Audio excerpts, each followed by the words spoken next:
Straight to the point, I wasn't able to find many reviews on the BenQ EX2780Q on YouTube or anywhere else.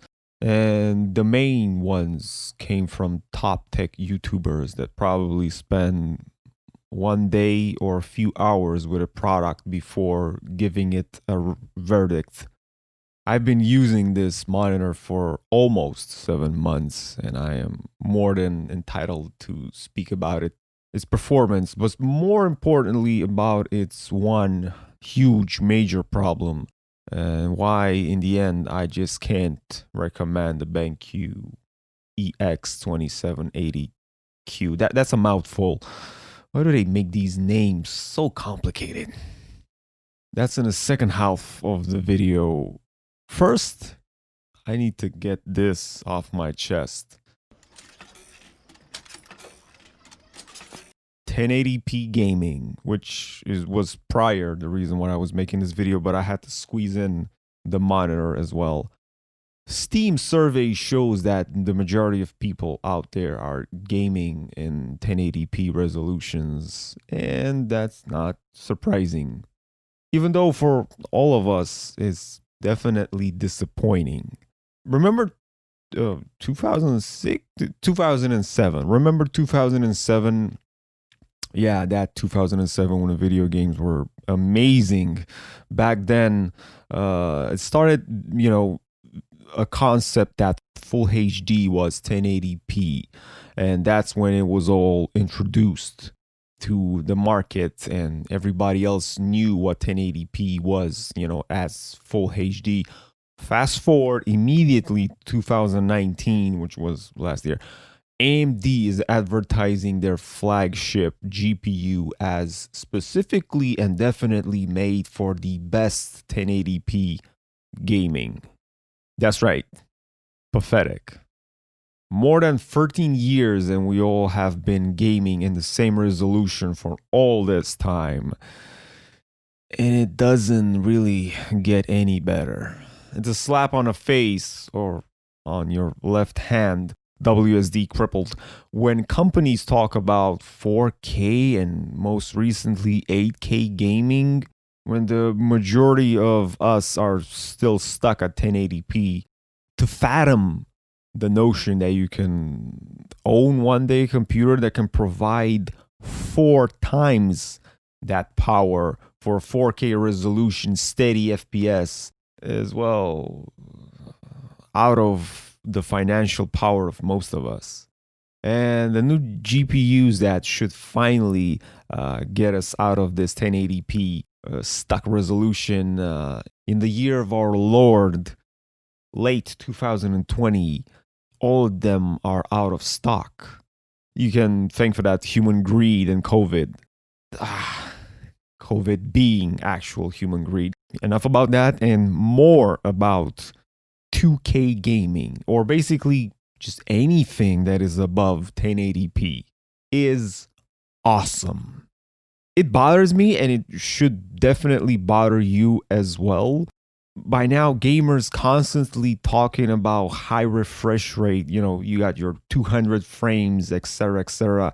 I need more frames. I need that smoothness. Calm down. Calm way down.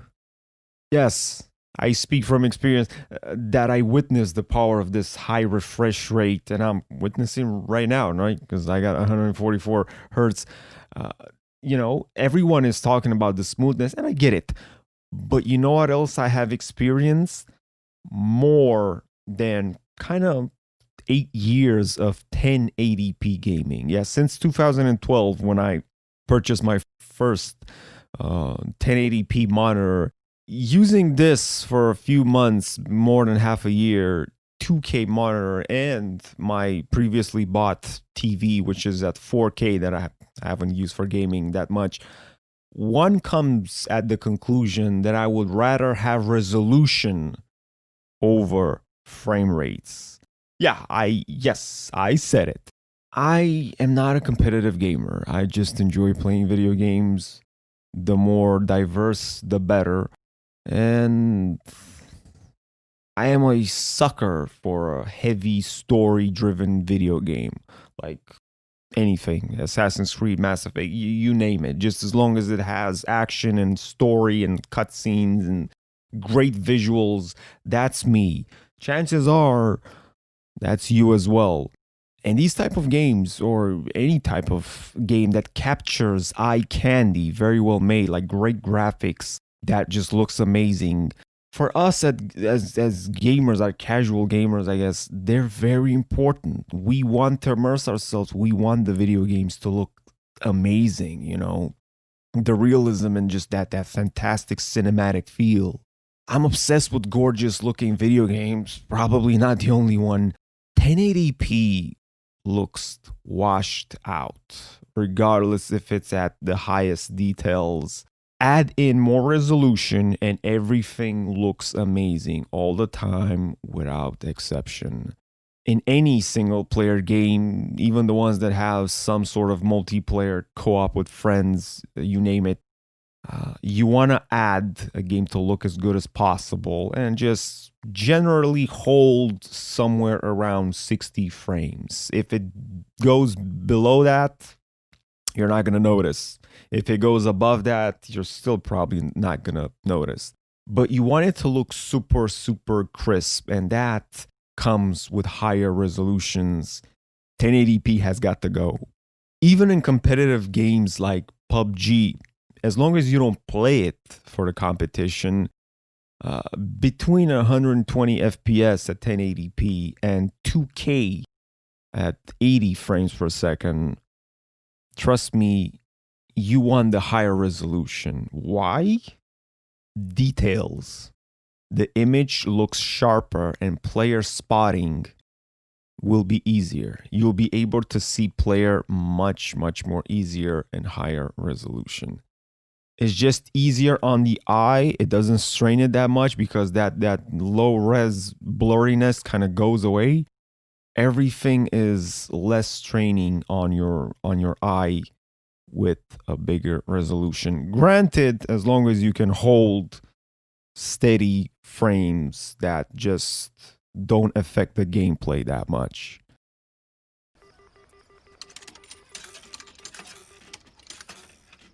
Second part of the video, like I said, and I will immediately apologize for the horrible video quality. I filmed this on a OnePlus 5 camera. I have no excuse, but I also don't own another camera, so that's my excuse. If I can help it, never going back to 1080p. It's over. High resolution looks amazing, and if you can combine both worlds to have also high refresh rate, that will be very expensive, but it's the perfect combination. No, 1080p panel TN at, you know, above 200 frames refresh rate is not an option anymore. Unless you're just playing a single game non-stop competitive. No, that 1080p has got to go. This thing right here, it has good build quality, a very stable metal support, wall mounting capabilities, FreeSync, no more tearing ever, like ever.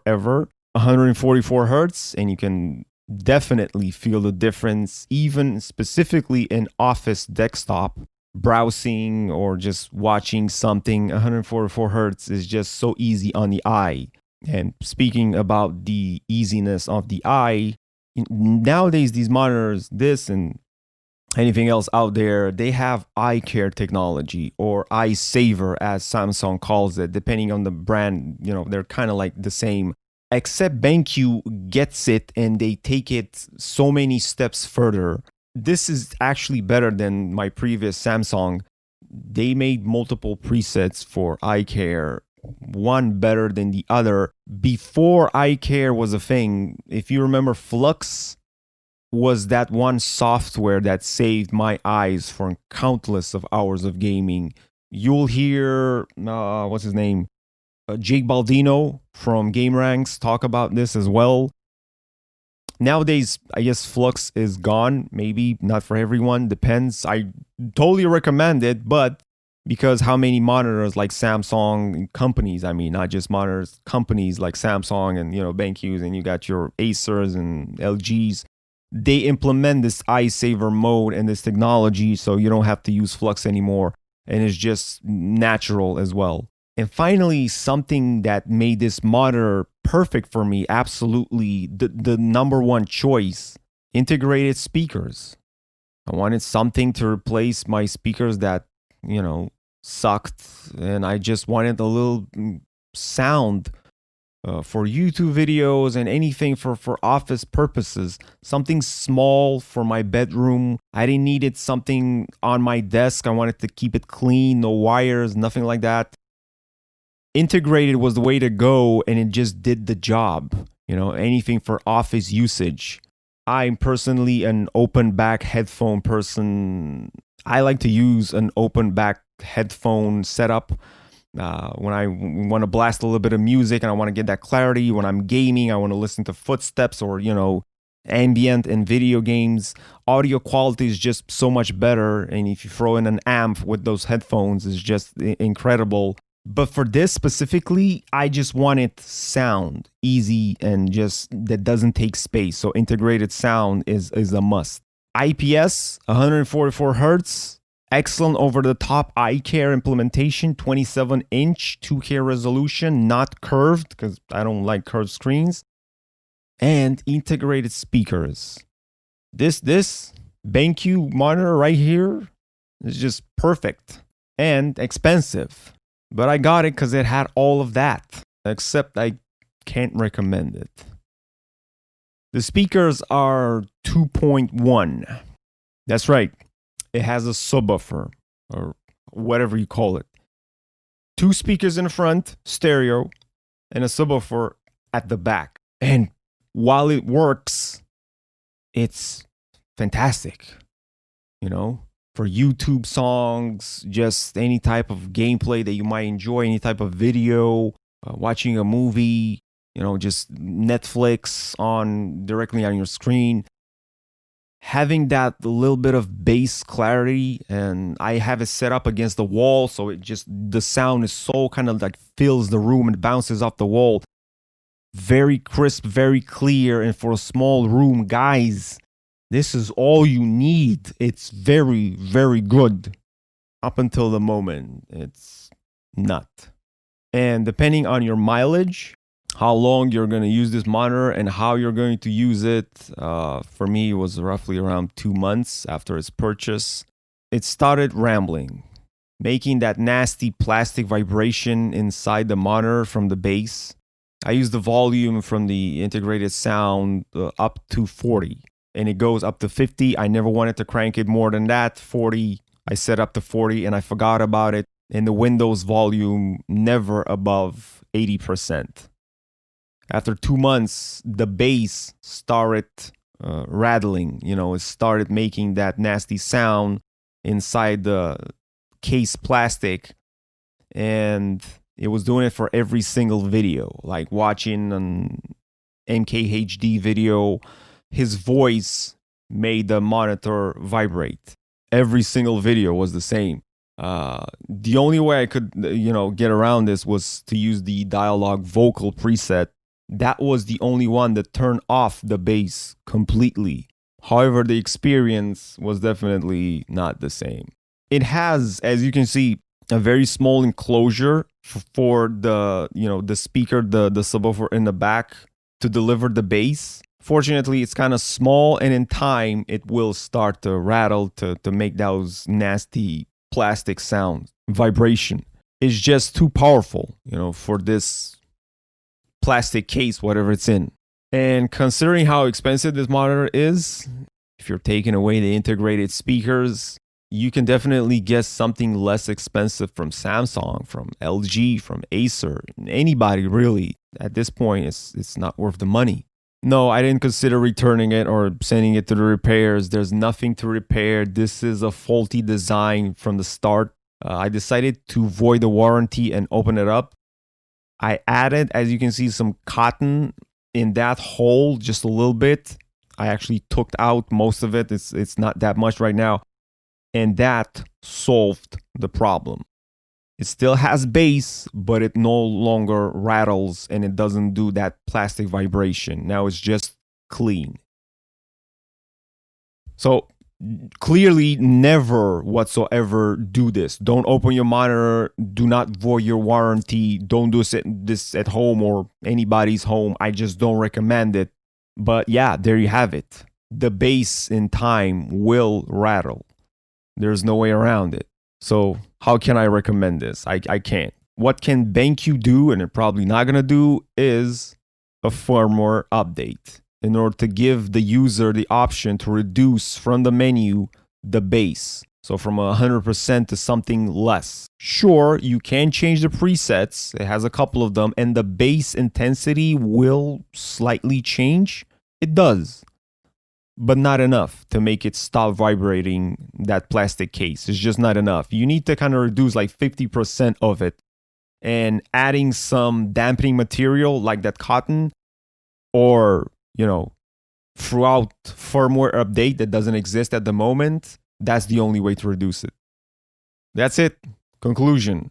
Average gamers that play for fun, high resolution is the way to go, and sacrifice of frames, just enough to be playable. You don't need that much as long as you have that beautiful high res. And I just can't recommend this monitor. And up until next time, go watch The Crown. It's very good, even though season 4 is kind of low on quality, boring. It is what it is. The series itself is excellent. Peace.